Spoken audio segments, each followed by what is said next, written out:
மச்சான் பேங்க்ல போய் கேட்டோம் மச்சான். நீ ட்ரான்ஸ்ஃபர் பண்ண அக்கௌண்ட் டீட்டெயில்ஸ் வந்து கொடுக்க மாட்டேன்னு சொல்லிட்டாங்க. அது லீகலாக போகணுமா? அதான் தெரிஞ்ச லாயர்கிட்ட சொல்லியிருக்கேன் மச்சான். கண்டிப்பாக இந்த ஃப்ராடை கண்டுபிடிச்சலாம் மச்சான். நீ கவலைப்படாத மச்சான். நீ சொன்னடா, ரஞ்சினியும் சொல்லிச்சு, யாரும் சொல்லி நான் கேட்கல மச்சான். 5 லட்சம் வரையும் தொலைச்சிட்டு வந்து நிற்கிறேன்டா நீ. எங்கடா போயிட போறானுங்க? கண்டிப்பாக பிடிச்சிடலாம் மச்சான், காசை வாங்கிடலாம்.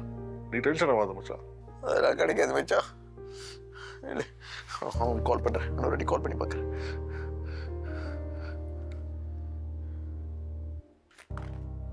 மச்சான் ஃபோன் கிடைக்க மாட்டேது மச்சான். போச்சுடா, 5 லட்சம் போச்சு மச்சான். மச்சான் உனக்கு தெரியுதானே இந்த பிசினஸ் எவ்வளவு நம்பி இருந்தேன்னு. இப்ப இந்த காசு சொன்னா என்னடா மச்சான் பண்ணுவேன்? டேய், வட்டி காசு கட்டணும், வட்டி காசு கட்டணும் மச்சான். நான் நினைக்கிறேன் சாவர வரைக்கும் வட்டி காசு கட்டி செத்துருவோம் போல மச்சான். நானே மச்சான், நம்மளோட ஷார்ட் ஃபிலிம் காசு கண்ணம்பிச்சு திருடிட்டு போனாங்க, ஞாபகம் இருக்கா? அது திருப்பி கிடைச்சிச்சு தானே? அதே மாதிரி இதுவும் கிடைச்சிடும் மச்சான். நீ நம்பிக்கையோடு இரு.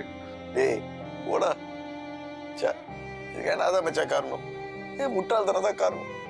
டேய், எனக்கும் எங்க அம்மாவுக்கு என்னடா வித்தியாசம்? எங்க அம்மாவும் பணக்காரனும் ஆகணும்னு காசை வாங்கி வாங்கி சாமியாட்ட கொடுத்து ஏமாந்தாங்க. இப்ப நானும் அப்படிதான் ஏமாந்து போய் நிக்கிறேன். இல்லை மச்சான், அப்பெல்லாம் பேசாத மச்சான். டேய், எல்லாத்துக்கும் ஒரு காரணம் இருக்கண்டா. ஐயா நம்மளை இப்படி விட்டுற மாட்டார் மச்சான். நீ அப்படி பாரு, ஓகேவா?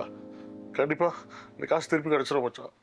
எல்லாம் போச்சு மச்சான், எல்லாம் போச்சு. இந்த பாலா போன காசால மச்சான் வாழ்க்கையில நிம்மதி போச்சு. பிரியா போயிட்டா.